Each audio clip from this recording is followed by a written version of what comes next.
the whole reason people do podcasts is for free consulting. That's why. Everyone wants to pretend like it's about the audience, but it's really about free consulting. So, Sure.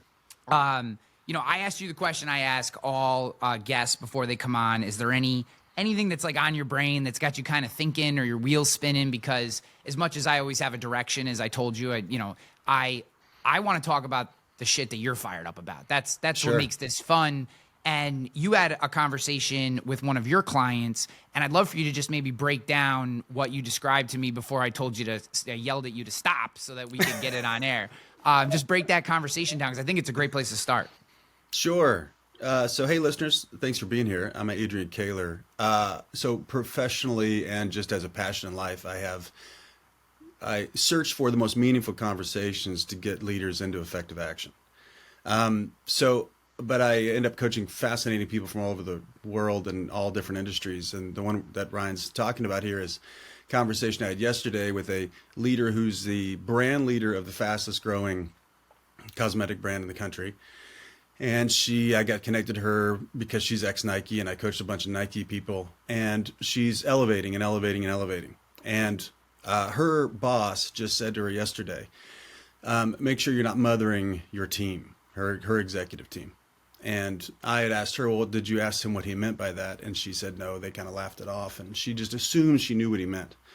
And I assume I knew what he meant too, and had lots of commentary about, can I please talk to this guy? Because that's anytime somebody speaks in that much metaphor, they're avoiding conversations. So she has some feedback, or he has some feedback for, is what I would assert. But then it got me thinking, got us in a great conversation about what might be missing in her leadership. Because maybe she is overcompensating with the I don't know, more feminine spirit, which is naturally throughout the ages. This isn't, and everybody's different, right? So don't be offended. But the natural maternal spirit, feminine spirit, is one that supports and sees and corrals and connects and attracts and protects in a certain way, and usually more emotionally. As a trend. And the male spirit, masculine spirit, is more challenge, push, direct, vision, protect with fists or tongue, like that. And we talked to that generated a huge conversation about leadership and what might be missing for her. And I coach probably 75% men and 25% badass women. But it does connect into where my commitment is for my clients, which is to be what I call a fierce advocate for them. And sometimes that's what's missing in leadership, is for men to slow down enough and connect, and usually to share and to even confess and clean up the relational side of the business. They just think the business strategy and the business plan will win the day. And it's not that people and our commitment at our firm take new ground. We know that people generate all the issues and people solve all the issues. And most great leaders, their dysfunction isn't strategic and it's not intellectual. Their dysfunction is relational. So we've got great job security. And we love that. We're all nerds over here. So we're all very tough alpha dudes. We get that, commentary all the time, but also we'll talk about very touchy, deeply emotional, relational context. There's no we say in the room, there's no conversation too dangerous for us to be in.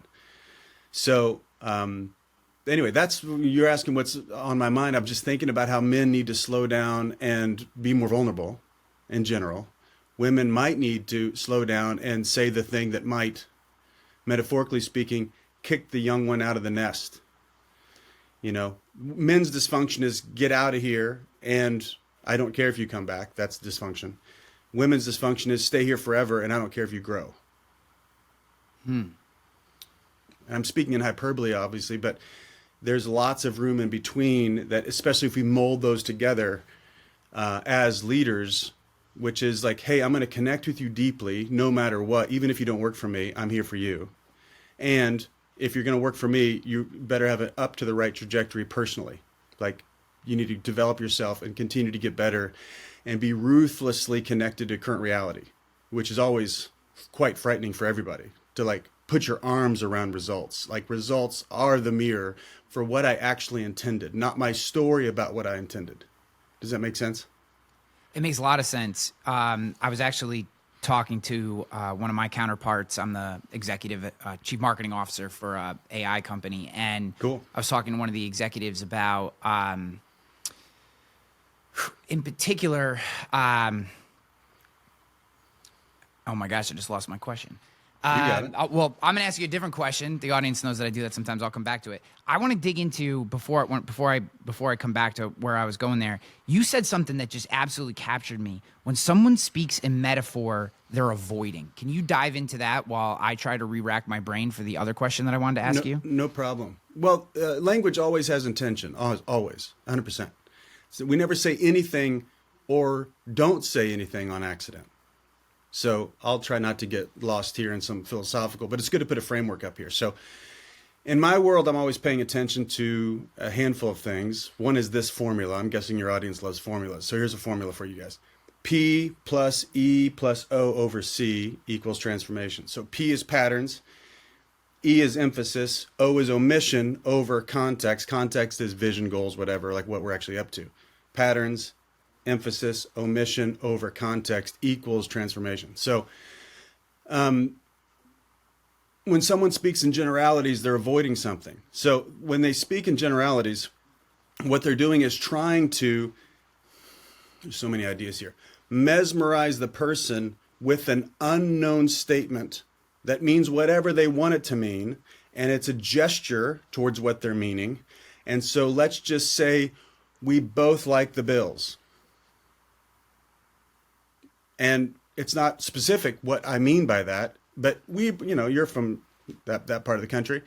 Yep. And it's like, yeah, we both like the Bills. Okay, cool. But we might actually have very different opinions about what's good and what's bad about them and where they're going in the future and what I hate about the Bills and blah, blah, blah. We might have tons of differences, but I don't want to get close to it because I'm going to romance you with my gesture towards what you like. And so it's anytime I hide in generalities, is another way of saying it. It's safer up here. Politics is an easy way to look at this. This is not a political statement, but make America great again. Wonderful. Who doesn't think that's great?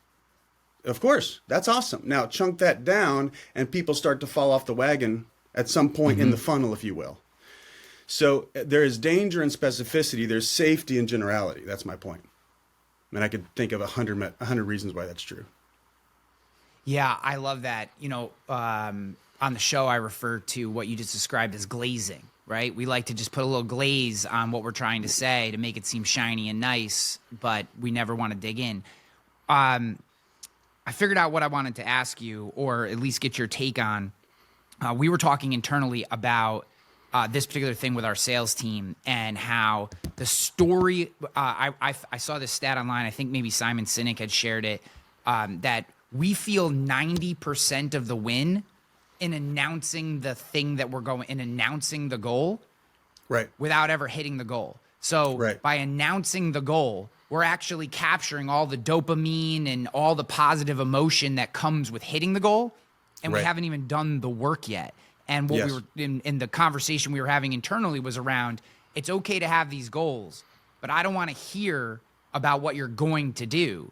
I want to see what you did to get there, and right. reframing the conversation in that way, so that we're actually looking at real activity, not this activity that we're going to do someday, which will get us to this goal that we think sounds really good, so that we all feel great about ourselves. Yes. And I guess my question for you that I wanted to actually ask was, how do you go about coaching someone through this? Because I've seen this to be pervasive through entire organizations, from CEOs of large companies all the way down to entry-level individuals. They'll tell you all the things they want to do, and then they struggle with the motivation to do the activities to hit the goal because they already feel great about the fact that they set this goal that makes them feel awesome. Yeah. Well, we call that the despair of possibility. So, yes, it's a dopamine hit to say the future is going to be better, right? That's just what a lot of people would call hope. And you can get elected on hope to presidency. That's happened before. And it works because everybody wants to say, hey, today sucks, tomorrow's going to be better, follow me. And that's what we do when we stand up and say, yeah, this quarter's tough, this economy's tough, but just follow me into the future. And we need that as humans. We need that. There's an old, I forget where this is in the Torah, but without vision, the people perish. This kind of concept. Mm-hmm. Yet we do know that if a declaration in the future without commitment is empty, and it's despair, because we know it's a trick. We know it's here's a shiny object. Let us trick the masses into saying the future is going to be better. We know it at an intrinsic level. Like our bodies know it even before our brains do, right? Because we're used to finding tricksters. We've been trained to do this over the eons. So your question was, how do I work with folks? Well, that's a big distinction. So first, you must be willing to declare something into the future, like make a promise. That's what transforms reality, is make a promise. Like this is what's going to happen. And every great leader does that, stands up and says, that's the hill we're going for. But there's a distinction between promise and commitment. So promise is to go forth, and from an etymological, and I'm a nerd, so let me nerd out for a second. Etymologically, promise is to go forth, which is important. I'm going to go to that hill. Commitment is to go with. So promettere, commettere, to go with. Like I am with my word, which is the distinction you're talking about. So I will do no matter what. Whatever it takes to get there, that's what I'm going to do. So I'm going to make a plan, and I'll prove to you my promise by making a plan, and then watch me walk my plan. And by the way, if it's not working, I will know, because I am my word. It's not like I'm going to say I'm going to do this, and then if it didn't work out, I'll come up with 10 reasons, which is what most people do. It was the economy.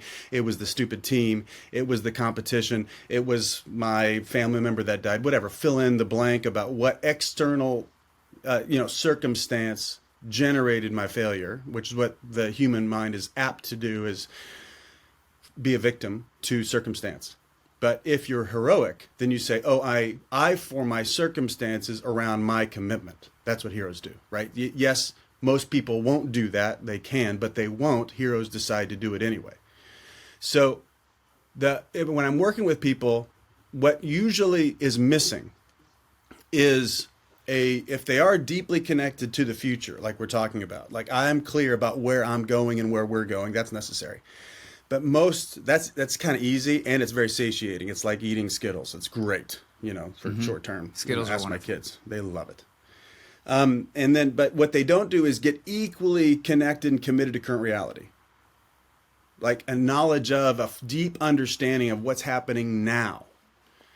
Because if they don't do the math on what generated these results that aren't as good as the one we say we're going to, but if I'm unwilling to put my arms around how I created the crap we're in now, then I, no matter what, will create crap in the future, because I am a pattern.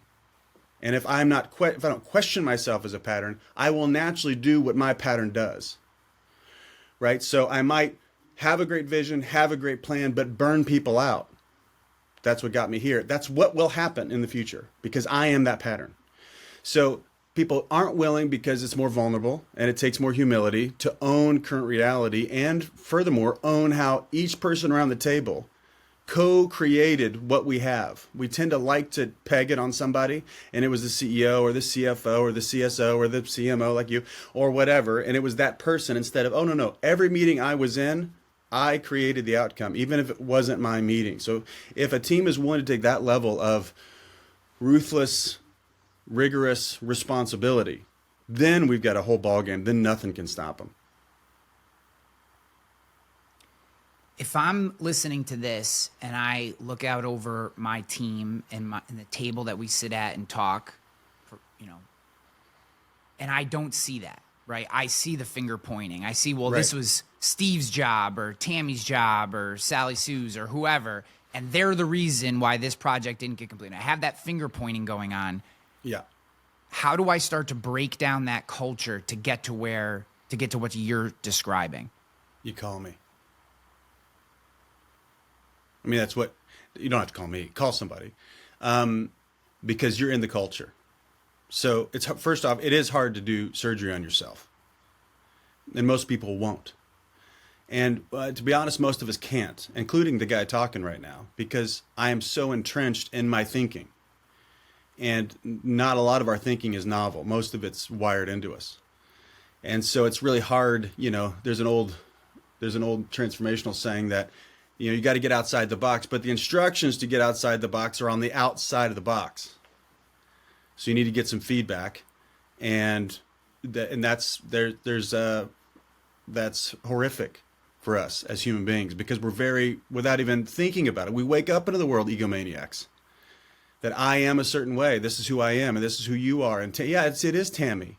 And that, even that thinking of like judgment and contempt and superiority and victimization, that's just built into the human brain. That's not, we don't get a vote on that. That's just gravity for us. So we call it survival needs: looking good, feeling good, being right, being in control. That's gravity.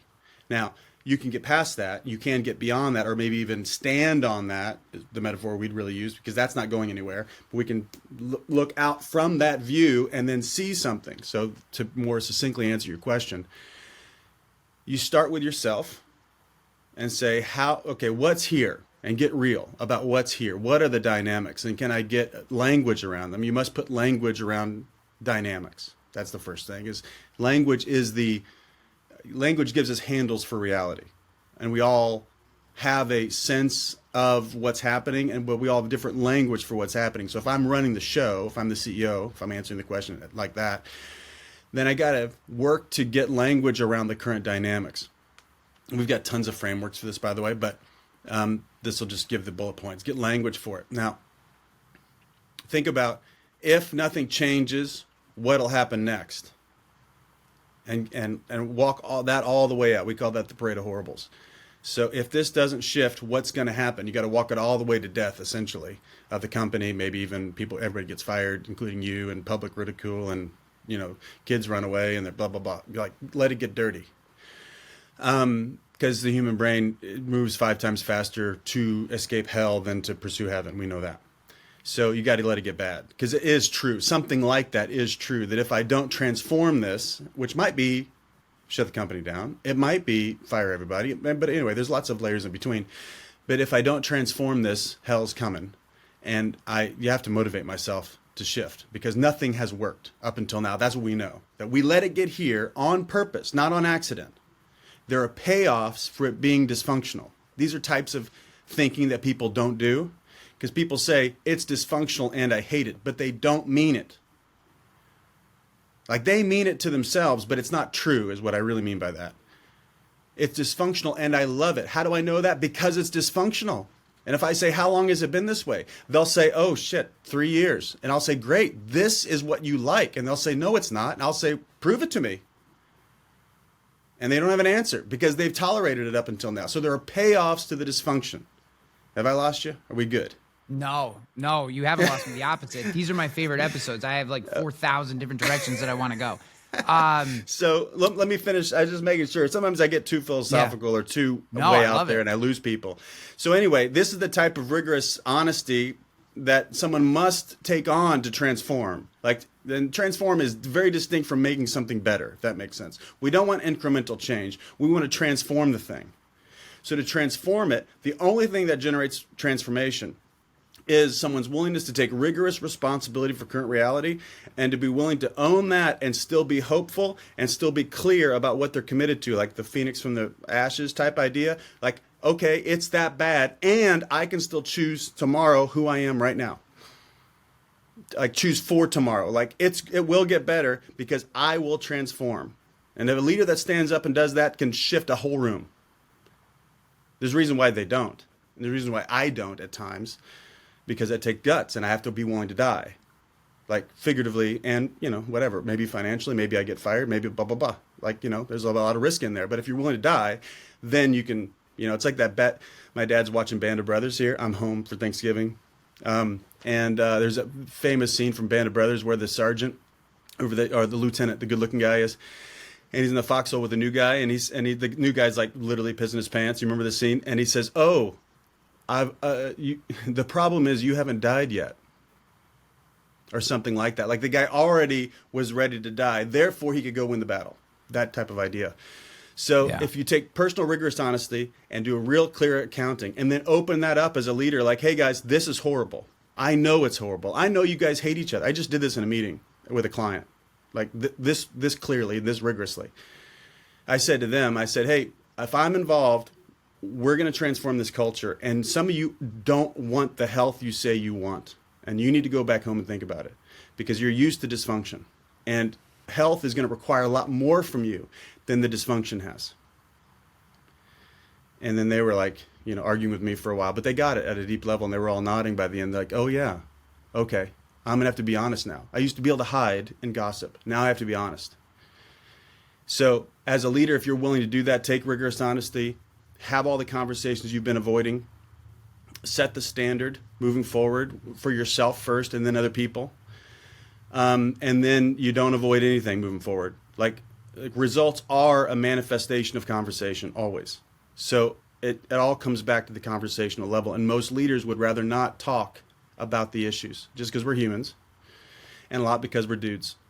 At least the guys struggle with this more than the women. The women are just better at it, trained. It's more socially acceptable to talk about relational stuff and emotional stuff for women. So there's some bigger climb for guys, but that's why I like working with alpha guys, because there's a lot of unlocks that are pretty quick and very rapid, and there's a lot of freedom for them. How much do you think the fluid nature of language in our current environment impacts this? And I know I've even felt this myself, where I tend to be okay unintentionally offending someone if I'm being honest with them, and I don't mean that to be hurtful, just trying to say like it is, but I struggle with it as well, where so much of what we say today may not mean the same thing. Words have different meanings. Words are taken out of context. And I have friends that I talk to in leadership positions, and they'll share that they're not even sure. They may want to say, they may honestly, all the things you said, they may be willing to die. They may want to change, and they're willing to do the work. They literally don't know how to put the words together to communicate the message, not because they don't know what words they want to say, but they're worried that the words they say are going to mean different things or be taken in a way that they don't mean. And now all of a sudden they're going to find themselves in a situation that is not even, not in trouble for addressing the problem, but in trouble for addressing the problem in a way that didn't match a HR requirement, or, how do we work past some of some of the woke nature that are so many organizations have found themselves in? Well, this is a whole day long conversation because there's a lot here. You have 29 minutes. I'm joking. So, but you do. Yeah. That's why I'm taking my time with where to begin. So you noticed, even as you described it, a lot of it was fear, and that's okay. And it's, because the question isn't how do I say what's true for me. The question is, for the person naturally, is how do I say it so they get what I mean? Yes. Right, and that's impossible. So the meaning of any conversation is in the listener, not in the speaker. We know that neurologically. The meaning of every communication is in the ears of the listener. So people do use this framework, though, to avoid conversations. Like, I don't know how to say this so that Susie hears it this way. And they use that to keep avoiding. And therefore, they are having the conversation with her. The conversation, though, is it's not worth the fight. That's the conversation they're having. You're so sensitive. This is the other conversation they're having. You're so sensitive, I can't say what I want. So it's condescension. You are so immature, we can't talk about it. That's what that's also saying. Now, I'm being a little bombastic maybe, or dramatic, but it's pretty close to what's true. Just to make the point. But that's also, so, nature abhors a void, says Peterson, right? So if you don't say something, the conversation is still happening. It just, the one you say you want isn't happening. It's not the one you actually want, because you actually do exactly what you really want. So not having it, avoiding it with all your 55 reasons why I can't, that's the conversation that's there. So I come at it from that premise. But you can't manage someone else's thoughts, but you can obviously influence them. I know that's your background as a sales guy, marketing guy, is you do want to influence. But the best thing to do is to say, here's what I would advise, and here's what I tell myself is, there's some things I need to talk about, I want to talk about, I think we need to talk about, I don't know how to say them, and it's real slippery, and there's landmines all over it in the culture. So can we tap dance for a while and give ourselves some grace? Because I want to kind of describe for you what I'm experiencing. And I hope we have enough grace to really hear each other. So we're going to go real slowly, not because we're idiots, but because these are touchy subjects. And try to make sure we understand each other and really understand where each other is coming from, which is always the conversation people are having as well. Like we're listening to someone, like if I'm listening to you, Ryan, I'm going to be in also several other conversations at the same time. Do I like Ryan? Do I trust Ryan? Do I believe in? Is he here? Is he an enemy or a friend? Does he have my best interest at heart? Does he understand me? What's he think about me? And all my insecurities are going to fly up. Like all that's going to be happening at the same time, just because we have so much RAM available in our brains, right? So we need to put language on that context and clarify where I'm coming from in the point of the conversation, because we're going to get lost in the content and we're going to lose the context. Does that make sense? So there's lots of ways to have it, but you got to be willing to have it poorly in order to have it well. I love that you use the term grace. Yes. I feel like it's a core component to having a conversation with anyone. And we've lost so much of that. That's what we all want. That's what we all need. It's funny. I'm working on, this is out of context, but I'm working on an arm sleeve. Cool. I have my shoulder to my elbow done. And awesome.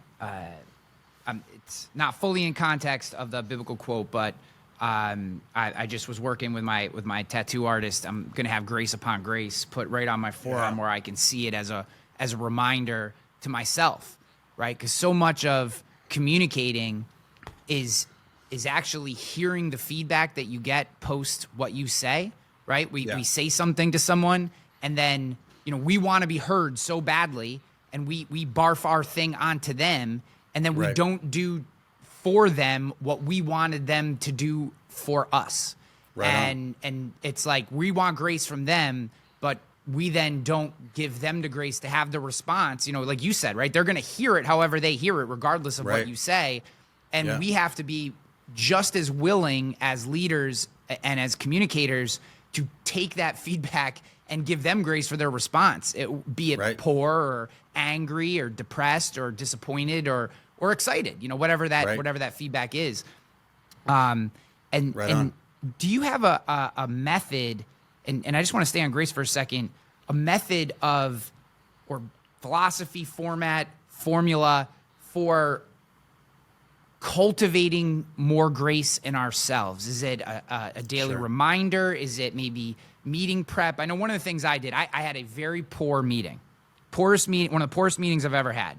It was a very important meeting. I knew it was coming. And before that meeting, I think it was at like 10, I had 3 negative client interactions, 3 problems that as a CEO of the company, I was CEO of this particular company, this company I founded and exited from. But I had 3 client situations I had to deal with that I had to be involved in and come down and deal with. And my head is swirling. I have some frustration for things that weren't done or things that were said that shouldn't have been said, et cetera. And I roll into this meeting full steam with zero prep, and I just blew it. I mean, I just went about as poorly as it could have gone, sense. And it was all me.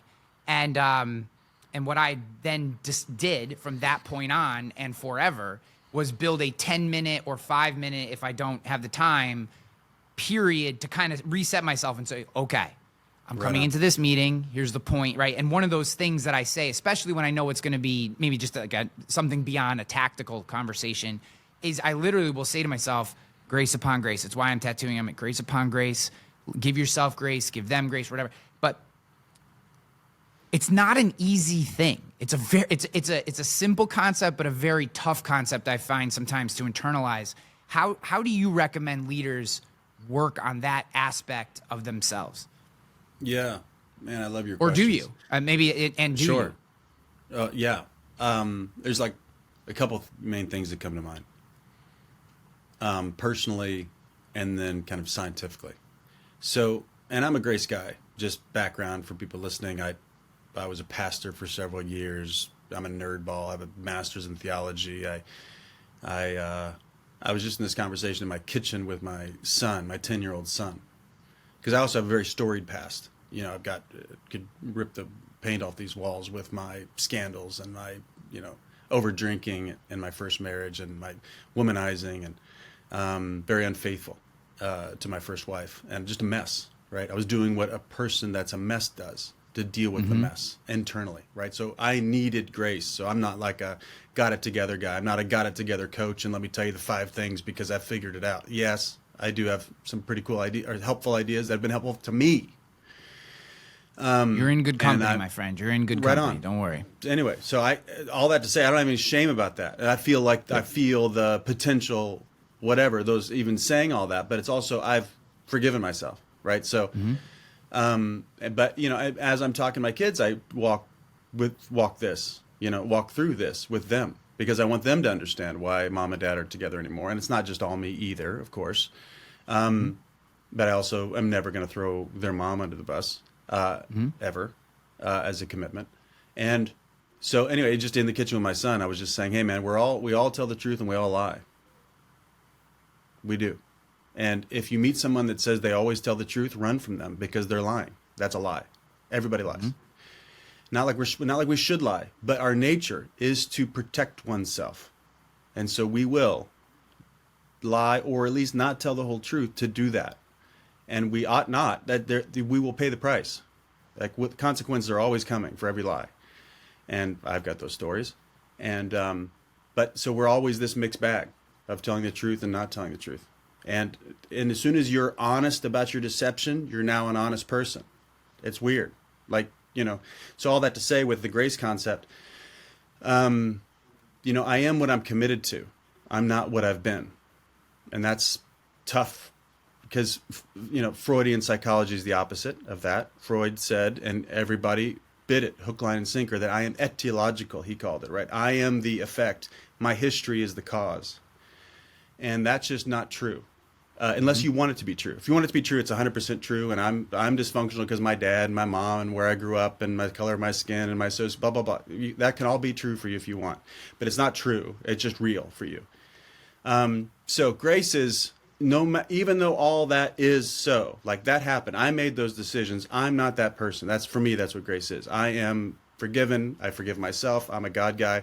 And then whoever wanted to forgave me. If they didn't want to, God bless them. But I've forgiven myself. I don't need anybody else's forgiveness to forgive myself. That's what grace is. And I'll move forward and see those mistakes that I made, choices I made, as fuel for the future that I'm committed to. And I don't run from any of it. It's all real. So now, I'll start with how we do it with clients, because that was a question. There is a contextual part of this, like the view of self, and I could do 5 hours on this, but I'll do 1 minute. We actually use this leadership assessment tool that only 150 of us in the States have access to, called the Harrison Assessment. I won't nerd out on it now, but there's reasons why we choose it. It talks about the self. It generates these paradoxes. So the self is a paradox. So we're all in a conversation about self-improvement and who I can be. We're all in that conversation. Even if it's I can be no one, that is the conversation. And then we're also in a conversation about self-acceptance. I'm okay where I am. We're in that. And those are a paradox. I'm okay where I am, and I'm not going to stay here. I'm going to improve. That is it's always happening at the same time, a paradox. And if I'm really okay where I am and don't have any view of self-acceptance, you know, I'm ignorant and arrogant, right? Because I'm good. And that's a dangerous person. If I'm probably like you, like me, like most high-striving people, really committed to self-improvement and lower on self-acceptance, I'm self-critical. And when the stress comes up, like your story about your meeting, if I'm self-critical, to naturally deal with the criticism of I'm the CEO and I had these 3 negative client interactions, and why am I a piece of crap, and why are my people this, and why is this client da da da da? But you have I can tell integrity matters to you, and definitely how you and as a person how you look matters to you, and your impact on others matters to you. You're going to naturally be self-critical. Now, to deal with that, we become defensive, and that's what you did, I'm guessing, in the meeting. In the subsequent meeting. Yeah, basically. It was one of those conversations, to give you context to how bad it was. It was one of those conversations where I basically pulled the ultimate no-no for a leader, which was just fucking do what I say. Like, I Right. can't listen to the excuses. I can't listen to your reasons.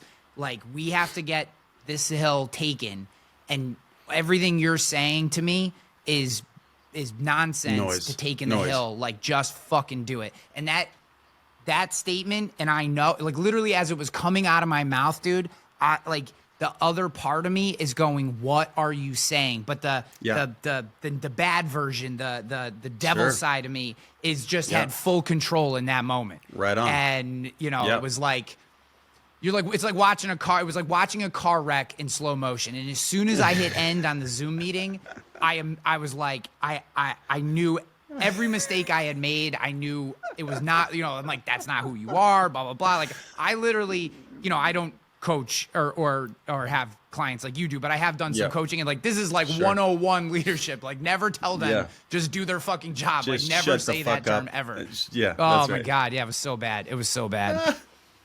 Yeah, it was so bad, but also, man, just so human, right? I mean, you were being honest. Yeah, That's yeah. what you really wanted, but you knew it wouldn't work. And you Yes. knew you were just your primal self, or your shadow self, whatever Jung would call it, that it was not going to work and maybe do some irreparable damage. But we all go to defense. And usually defense looks like being blunt, usually goes to, you know, strong arming, goes to, you know, these are all these flips on this. I'm going through the graphs Yeah. in my head, but we all go there just to defend ourselves. So now, so that's a cool assessment. I can send you the assessment. We could talk through it. It's really great. Now, but on a personal front, I know if I have, I mean, for a whole era, like after I left that first marriage, I got sober and did all this stuff and turned my life around. But what I used to do to ground myself, which is my language for what you're talking about, how do I ground myself? Well, I've got to get clear on what matters to me no matter what. And how do I get myself out of the mood that I find myself in, whether it's elation or whether it's deprivation, whatever it is, and find the most healthy mood that's the most, I would call it generative, right? So I can be really clear, be really straight with someone, and be really loving simultaneously. Back to the first part of the conversation, both masculine and feminine. How do I do that? For me, I used to literally write on my thumb, GHG on my thumb every morning for about 2 years. Why did I do that? GHG stood for three things: grateful, honest, and generous. And it was a icon for me to know, oh, that's home for me. I'm grateful, meaning I'm not going to be at all, I'm not at all interested in self-pity. Whatever's here is beautiful. Not like Fantasyland. It's, first off, I can start with wherever we are. If someone is blowing it, I can start there, and I will start there. It's the only place to start anyway, is to start there. And I'm grateful for it. I'm grateful for this opportunity. I'm the leader. I employ this person. I feed their family, help them feed their family, however you want to say it. And they're struggling, obviously, based on results. They're struggling, and I'm called to this moment in time. This is cool. I'm the guy, the right guy for the job. Why? I'm the guy in the job. So I'm grateful for it. Honest, which has been more of, especially at that time, was more of a struggle for me. No, I mean, I had, been lied to lots of people, but I also, most importantly, lied to myself. Like, I was unwilling to have thousands of conversations, which is why I got in such a bad spot in my own life. So honest really means full self-expression. I'm going to say what's there for me. I might not know what's there for me, but I'm going to explore what's there for me with them. And I'm going to take a shot. I'm not going to hide. I'm not going to be a doormat, not going to be a strong arm. I'm going to be real with what's there for me. Even the confusion, I'll just put language to the confusion because it's probably similar to what they're feeling. If I'm the leader and I'm confused, you better believe they're confused. Probably worse. They're probably really resentful because I'm paid to be clear. And then generous. Maybe the most important, I don't know, but I'm here to make a difference for them. I'm here to make an impact for them, period. And it doesn't matter who they are with me. They could be angry and full of shit and whatever. That's cool. I'll start there. Man, you're struggling. I said this to a client last week. I think you're lying to me. And that's okay. I've lied before. Can we talk about it? So being generous. And obviously, I mean, as a way of being, not just like giving money and that kind of stuff, but to be a generous being. So that's one of the ways I do it. have done it in the past, still do it, or it might even be shorter than that. I remember in key moments in my life, I would just have little mantras to myself, like, I'm a gift, I'm a gift, I'm a gift, I'm a gift. So it is great to have that space, and it makes sense. You created some space for yourself to kind of reground yourself. I tell my clients that all the time, because we have got, sessions that are set up throughout the month, but I said, you just call me. Bet to walk into a big meeting, call me. I'll be your, I'm your corner man. That's the metaphor I always use. Is let's get yourself straight so you don't mess that up, because not all moments are the same, right? Some moments are worth millions of dollars. Some are just worth nothing, cost you $1 million. So, but the ones that you need to be there for, you better get your head straight. And last thing I'll say is, don't give your future to your whims. Give your future to your commitments. One of the things I think is interesting is we often don't know the value of a particular meeting. We may walk into a meeting, right, and think that it's a everyday run-of-the-mill tactical meeting, and if we're not thinking clearly, as you said, if we're not honest, if we're not present, if we're not direct and clear in what we're trying to say, you don't know that something someone hears in that meeting could put them on a path. It could create resentment for them, and they start to disassociate. There's so many things that can happen if we don't approach each one of these situations as if, right? It may not be for the $1 million sale, as you said, like on paper, but it could be for the $1 million sale 6 months from now in terms of how you approach it. And there's this, going back to some of what you said, this example is going to sound trite, but it was meaningful to me in so much as the example is maybe a little ludicrous. But in the most recent Deadpool Wolverine movie, there's one scene that I find to be very deep. The movie, for the most part, is exactly what you would expect from a Deadpool Wolverine movie if you haven't seen it, which is fine, gratuitous action and comedy. But there is one fairly deep moment that I think actually I've internalized a little bit, and it's a moment where kind of the hero, in this case Wolverine, is pulling back. In this scenario, this multiverse version of Wolverine is like the worst Wolverine of all the Wolverines, right? That's kind of the scenario, and the young girl that in a previous movie he had protected and died for in order to allow her to save, and this is a Wolverine from another multiverse. Hopefully this makes sense to everyone listening. If they haven't seen these movies, it gets a little screwy, but he says to her, "I'm not the guy." And as she's walking away, she stops and turns back at him and looks and says, "You were never the right guy." And what that said to me was, if you're in the seat, regardless of what you feel about yourself, you are the person for that thing. You don't have to believe, but everybody else believes because you're in the seat. Right. And if there's nothing else, that can give you power. It can give you confidence. It can give you clarity on what you're supposed to do. You can, none of us are the right guy or gal, right? There is no right guy or gal, which is really the point. There's no right person.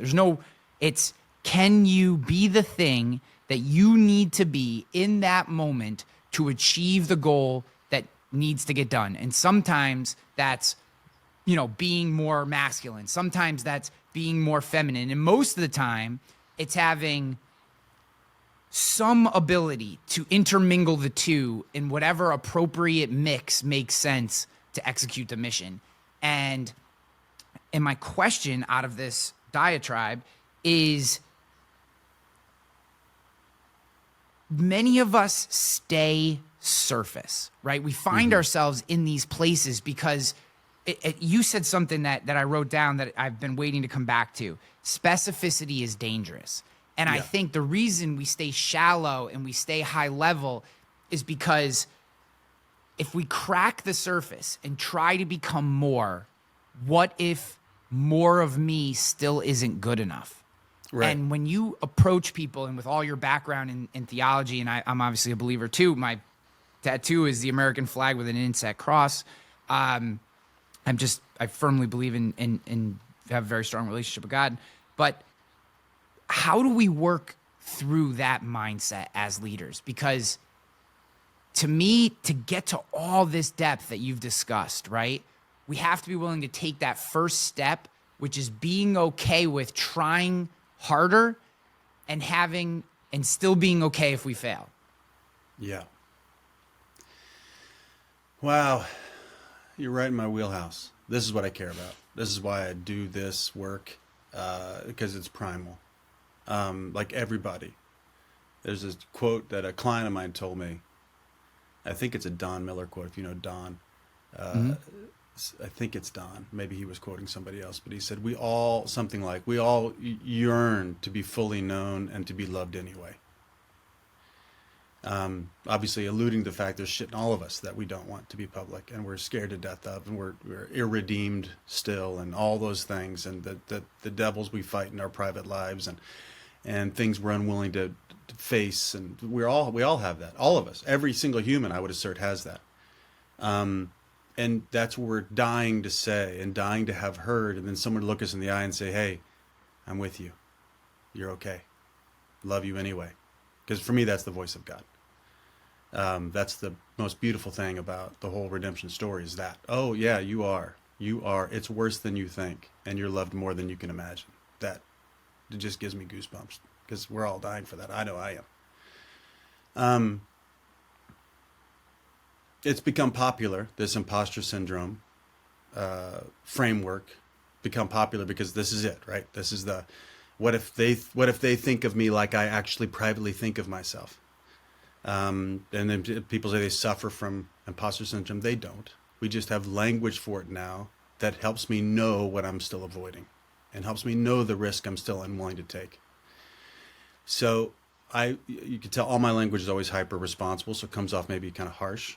I don't mean it that way, but honest truth is always harsh. It's tough. It cuts us. And that's the point of it, is it's here for us to mold us. So to answer your question, if someone is in this context, and I'll kind of reconfigure the question,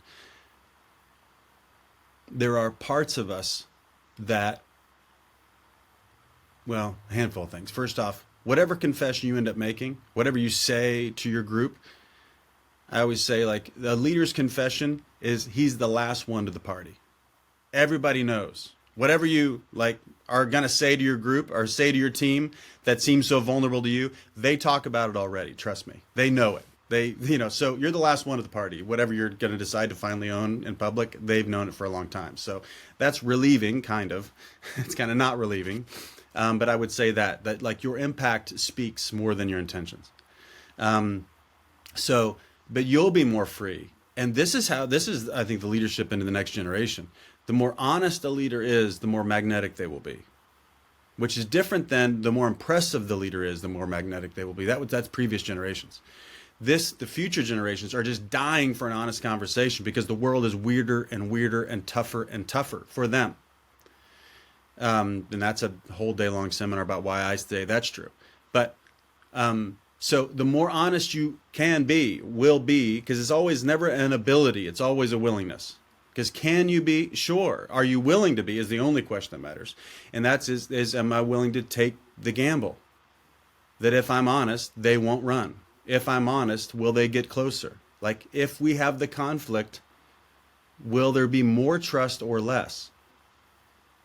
That's up for grabs. But it is 100% connected to who you are and how you are in the conflict. So it's hard for me to put this in a thimble here, but we all wrestle with this. And the more that you're willing even to describe the wrestling, the more people are going to open up with you. And if you want to build a thriving culture, this is all connected to results. There's money in them there hills. Because the more honest someone can be with what their real experience is, both of themselves and what they make up about others and what they make up about clients in the market, if you can get to that core conversation, not everybody's paid to be a coach or a psychologist, don't go be that. But you need to have language for how to engage with people at their root level. That's how you shift people. You get beyond the symptoms and into the real causal issues. And it's easier than you think. It's just more dangerous. And it's dangerous. That's why you've not been doing it. But most of us aren't trained in how to do it. And that's why people love to have us around, or people like us around, because we give them the shortcuts to it. So it's always necessary. And this is why, leaders suffer in silence, that whole thing, or it's lonely at the top. That's because of this. because we get to a place where we feel like we've been selling our persona for so long, we've lost who we are as a person. So anyway, I think it's a brilliant question, and I don't know if I answered it very well, but there's a lot in there. Adrian Kahler, my friends, this has been phenomenal. I could do 3 more hours with you Let's do it. and keep going. Appreciate the hell out of you. Real quick, if people are interested, if they do want to work with you, they do want to learn more about your world, or just be around your content and what you do, how do they get in touch with you? Where should they go? The company's Take New Ground, takenewground.com. You can follow me, message me on Instagram, adrian.k on Instagram. Those are 2 easiest ways. And love to talk with anybody in your world. Love your vibe, man. Love where you're coming from. Love your heart. We could be best friends. So anybody in your world, I'm interested in giving some time to just explore and help support people. So if you're wondering if it's worth it, it is. So reach out. I appreciate the hell out of you. Thank you so much. Yeah, thanks, man. Let's go. Yeah, make it look easy. Hey, stand up. Thank you for listening to The Ryan Hanley Show. Be sure to subscribe and leave us a comment or review wherever you listen to podcasts. Came in the game for me. I never switched up, no change in me. The only thing changing is